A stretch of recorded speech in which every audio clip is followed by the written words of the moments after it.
time.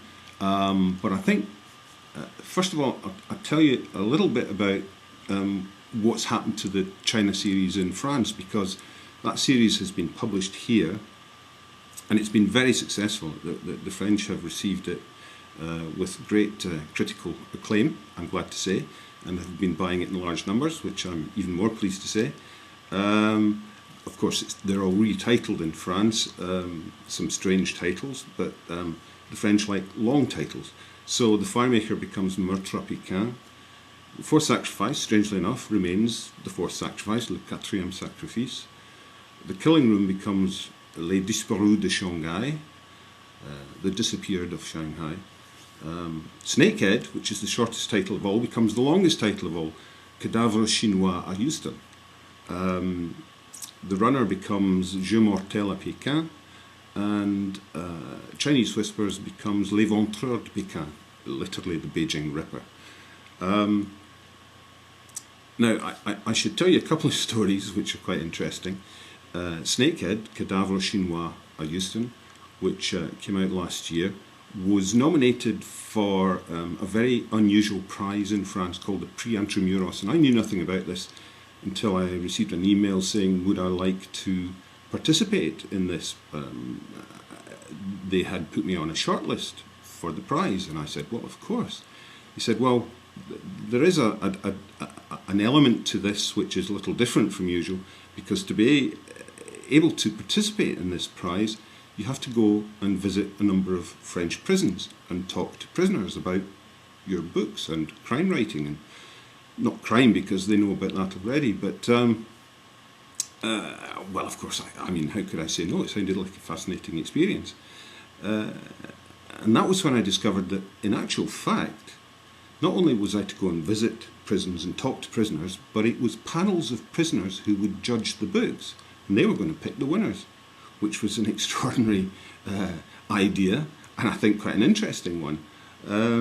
So off I went to Cognac, where the prize is given every year. This was last year.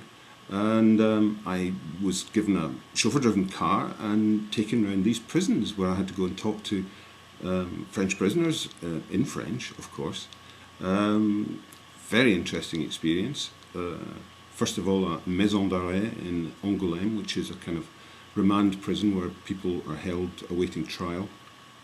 A lot of young prisoners there. And I also had a session with the female prisoners, and that was quite difficult, quite awkward. They were not nearly as forthcoming as the male prisoners.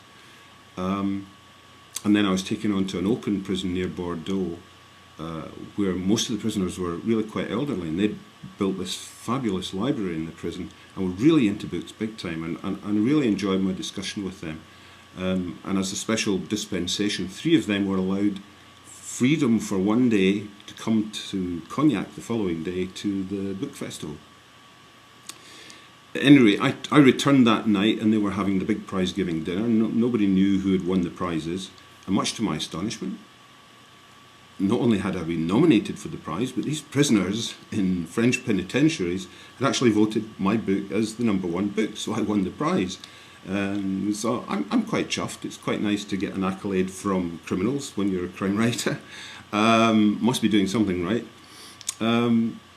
The other amusing thing that happened to me, just in fact while I was writing Blacklight Blue last year, I had to go down to the local town one afternoon to visit the bank, and it turned out it was market day, and the town's always crazy on market day. I had a lot of trouble finding a parking place, and I was crossing the street to go to the bank, busy street, lots of traffic, running across the road, and there was a gendarme's van just coming up to the junction. It stopped suddenly, passenger window wound down, and the gendarme there pointed at me. And I'm thinking, me?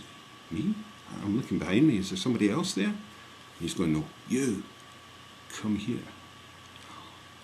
And I mean, you know, gendarmes in France are not people you mess with. They're pretty, as they say here, méchant.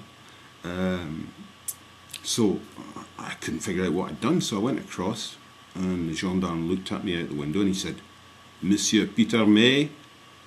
And I thought, my God, he knows my name. Oh, I'm in big trouble now. I said, "Oui." He said, "I love your books," which was an enormous relief to me. He didn't say, "I love your books." He said, "J'adore vos livres." And he wanted to talk about them. And so we stood there in the middle of the street talking about the books as the traffic piled up in a long tailback way down the main street. But nobody was going to peep their horns because you just don't do that to gendarmes in France. So that was an interesting little thing.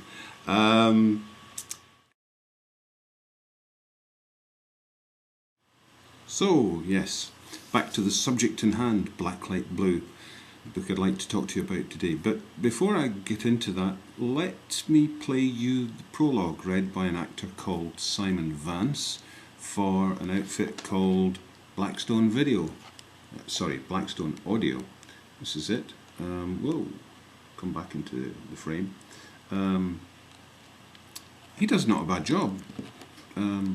I think you might be interested to hear it, and then it certainly gives you a flavour of the opening of the book. So over to you, Simon.